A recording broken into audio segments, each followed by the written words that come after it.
Bal confiné, 17e jour, 5 avril, Nelly.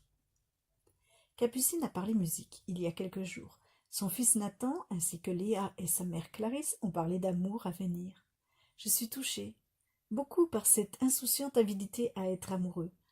Alors, j'ai envie de reparler de mon carré amoureux. Je ne veux pas qu'il y ait méprise depuis ma dernière confidence. Parler de mon musicien. Je pense être amoureuse. Il est musicien. Il joue dans un orchestre et partage sa passion au conservatoire régional avec des élèves.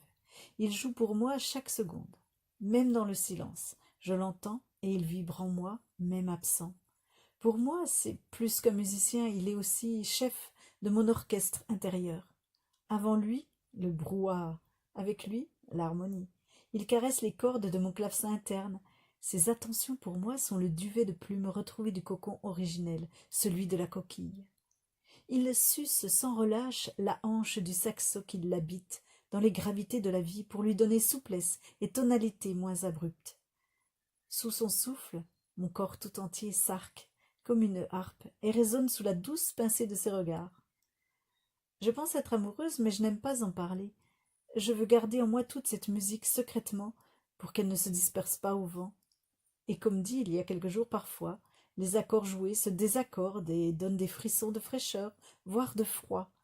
La vibration peut parfois ne pas être en couleur chaude. Ça arrive aussi. Je suis, je crois, discrètement amoureuse. Mais la note du parfum de l'amour ne trompe pas. Nathan, Léa, ne croyez pas que vous n'avez pas attrapé, vu, entendu ou ressenti quelque attention codée. Vous n'êtes pas dépourvus de vos 5 sens.